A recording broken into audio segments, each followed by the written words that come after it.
Baik, halo guys, kembali lagi di vlog saya Farhan Ananta ya. Jadi di vlog kali ini kita akan bahas kamera. Kamera lagi, maaf ini lama kita nggak bahas kamera ya. Karena dari kemarin kita itu bahas bahas PC terus ya, karena saya kebetulan ada kesibukan di dunia PC, ada beberapa pesanan PC. Jadi saya itu sebetulnya menerima pesanan untuk rakit PC ya, dan kebetulan kemarin banyak pesanan rakit PC. Dan daripada diulang-ulang, kita sekarang mau langsung ke pembahasan utamanya aja ya kan. Jadi kenapa sih latar belakang saya kok membeli kamera ini, dan juga membeli iPhone lagi setelah sekian lama nggak pakai iPhone ya. Jadi sebetulnya latar belakang saya itu kan seksi dokumentasi ya, seksi dokumentasi dari Karang Taruna, Desa Legok-Sari, Pandean. Nah, dari seksi dokumentasi itu memang fokus saya itu lebih ke videografi dan fotografinya. Jadi kayak susunan acara dan lain-lain itu saya tidak terlalu tidak terlalu memahami. Yang penting saya tahu jadwalnya kapan, dan saya akan menyempurnakan workflow saya ya. Nah, latar belakang kenapa kok saya beli kamera ini, sebetulnya karena saya sebagai seksi dokumentasi itu butuh 2 unit kamera ya. 2 unit kamera, yang satu diperlukan untuk standby di acara kesenian dodolan Pandean, dan yang satu lagi di acara cover band.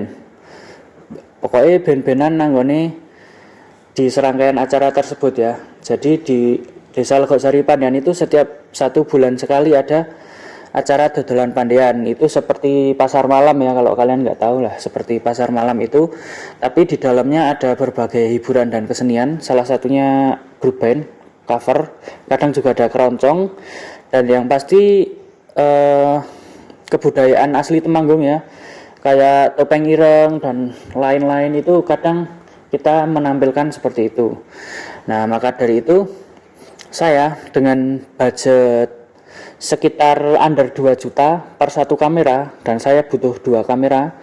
Pilihannya cuma ada 2 guys, antara iPhone yang kemampuan videografinya memang udah terkenal sangat bagus ya, atau sekalian ke kamera videografi profesional. Nah, kenapa kok saya nggak beli 2 unit kamera profesional ya, karena itu setiap alat ini punya kelebihan dan kekurangan masing-masing ya.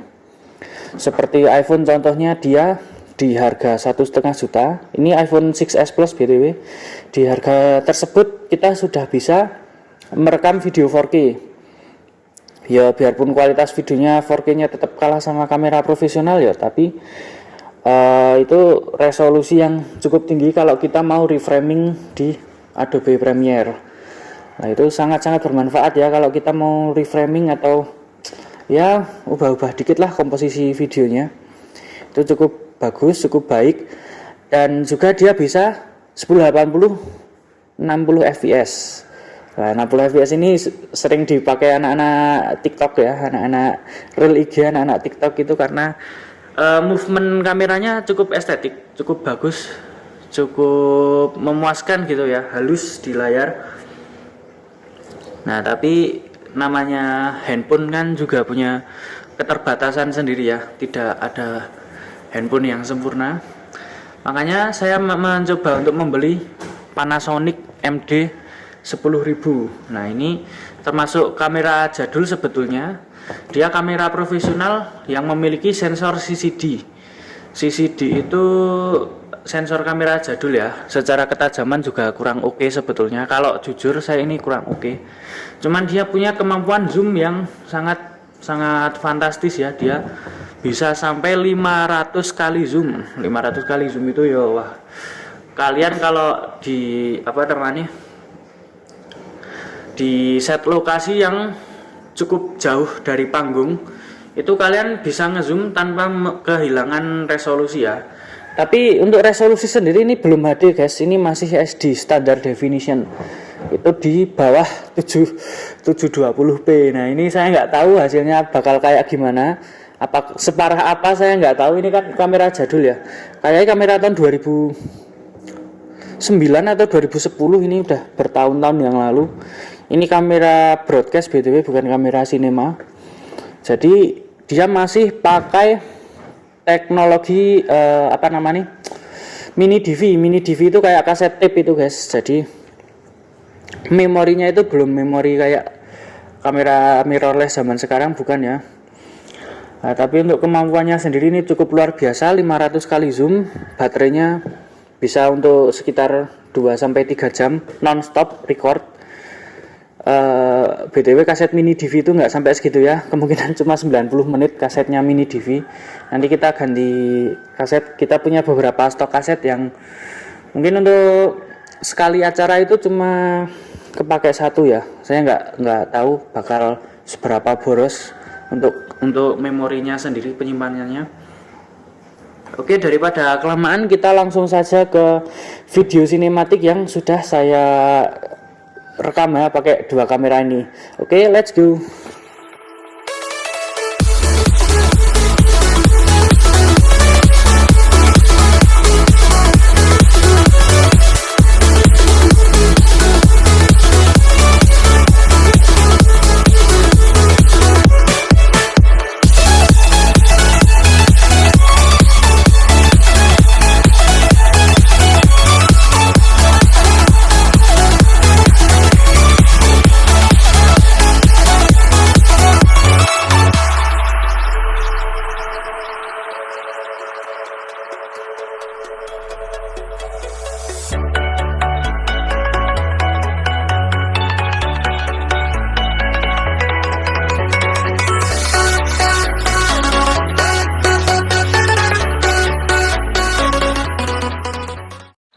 Baik, seperti itu ya hasil komparasi dari kedua kamera ini. Yang satu kamera HP dan satunya kamera profesional kok. Ternyata ini iPhone itu perekamannya jauh lebih bagus ya. Ini legend sekali ini iPhone ini.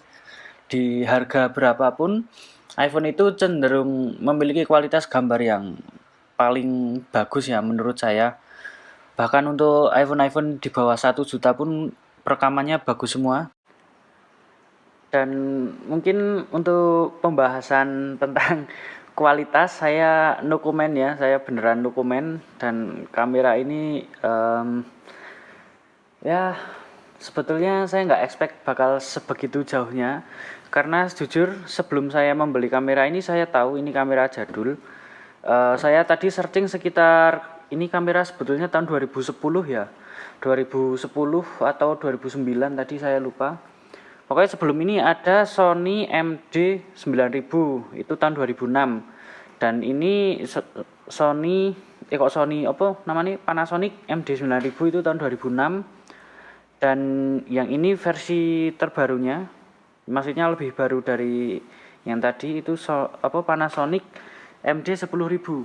Nah, MD10000 ini tadi saya searching keluaran tahun 2009 atau 10 ya, saya lupa. Pokoknya tahun segitu. Dan sebagai informasi saja, iPhone 6s Plus, iPhone 6s Plus itu keluaran tahun 2015. Ya terpaut 5 tahun secara teknologi. Dan ternyata sejauh itu 5 tahun perkembangan teknologi dalam 5 tahun ternyata sudah sangat-sangat jauh sekali. Yang dimana iPhone 6s Plus itu sudah bisa merekam 4K. Dan bukan sembarang 4K, dia bisa ya 30 fps, yang dimana rata-rata mirrorless yang tahun-tahun segitu itu jarang juga yang bisa rekam 4K. Itu bener-bener legend iPhone itu untuk untuk harganya ya. Menurut saya iPhone 6s Plus saya beli harga 1.500.000, lebih dikit kayaknya untuk bensin dan lain-lain. Itu untuk kualitas perekaman udah sangat jauh ya, jauh di atas semua HP di kelasnya. Jujur saja ini saya nggak menjelekan brand-brand lain ya, karena saya juga pernah pakai Google Pixel, Sony Xperia XZ3, dan XZ2 Premium yang notabene harganya serupa ya.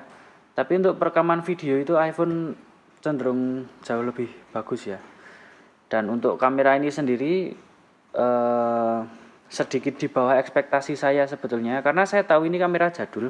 Satu lagi ini kamera ya belum pakai belum pakai memory card ya, masih sensornya masih CCD dan penyimpanannya masih kaset pita ya. Kalau kalian nggak tahu itu tape, masih pakai tape ya, itu saya nggak expect kualitasnya bakal bagus. Cuman saya ekspektasi terhadap kamera ini memang untuk reliabilitas yang baik di segala kondisi. Dan ini kameranya cukup bandel daripada iPhone. Ini baterainya jauh lebih irit ya. iPhone itu saya notice ke baterai sih. Kemarin saya sempat rekam video kesenian di iPhone dan baterainya itu cukup mengenaskan ya. Saya buat 2 kali sesi itu udah habis baterainya. Saya nggak tahu apakah iPhone ini memang baterainya ngedrop, cuma baterai health-nya aja udah menurun ya. Saya lupa, pokoknya belum sampai ada tanda servis itu belum. Ya, saya harapannya di kamera ini cuma satu sih sekarang. Ini cuma reliabilitasnya, ini bisa diandalkan atau tidak. Ya, pokoknya seperti itu. Dan mungkin di next sesi yang berikutnya kita akan membandingkan kemampuan zoomnya. Kan ini zoomnya sampai 500 kali ya. Dan iPhone 6s Plus itu cuma punya 1 lensa. Itu tidak proper untuk dibuat zoom ya. Tapi kita lihat saja di sesi zoom test kali ini.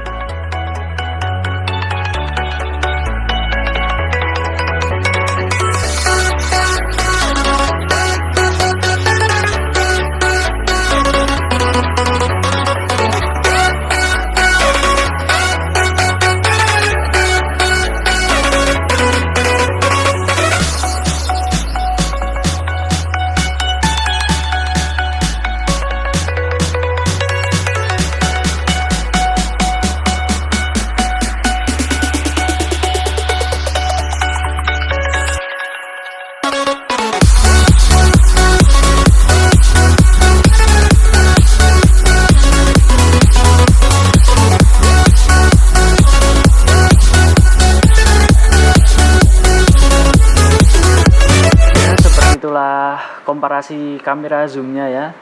Jadi biarpun dia 500 kali zoom Panasonic ini, tapi ada potensi untuk kalah dengan iPhone, karena iPhone itu punya resolusi 4K ya. Jadi di 4K dia bisa cropping sangat jauh dan resolusinya tetap masih lebih tinggi dari Panasonic ini. Itu gila sih untuk ukuran iPhone. Dan untuk klarifikasi aja ya, iPhone ini saya beli seharga 1.550.000. Itu bekas dan minusnya fingerprint ya, fingerprintnya mati. Untuk yang nggak minus saya kurang tahu, cuman teman saya kayaknya pernah beli di waktu yang hampir berdekatan itu, berapa tahun kemarin ya, 1.850.000, dan itu agak jauh dari ini ya. Ini saya beli seharga 1 juta. Kamera ini 1 juta itu kelengkapan berupa kameranya ya, full dengan boxnya, namun belum include sama alat converter untuk mentransfer file dari kaset ini, dari dalam sini ke laptop, entah itu laptop Windows atau macOS ya. Saya menggunakan macOS BTW. Dan alatnya itu saya beli seharga 85.000 ya. Dan itu belum dengan kasetnya. Kasetnya itu saya beli 4 unit, kalau di total sekitar 150.000 ya. Jadinya ini sekitar 1.200.000. Sementara iPhone yang saya pakai untuk merekam ini harganya 1.550.000. Terpaut 300.000, tapi untuk kualitas ya kalian bisa notice sendirilah. Dan iPhone ini untuk 2023 ini kurang worth it sebetulnya kalau kalian gunakan untuk HP utama ya. Kalau untuk secondary phone Dan untuk alat bantu perekaman seperti punya saya ya worth it aja, soalnya di harga yang sama kalian nggak akan nemuin kamera yang lebih baik daripada iPhone ini, kecuali kalian dapat mirrorless second yang itu pun hoki-hokian ya, untuk 1080p.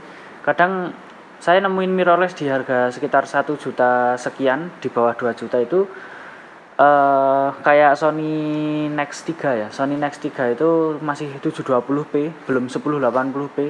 Nah, iPhone ini sudah 4K, sudah resolusinya udah sangat-sangat tinggi ya untuk harganya ya. Dan kualitasnya pun udah cukup baik.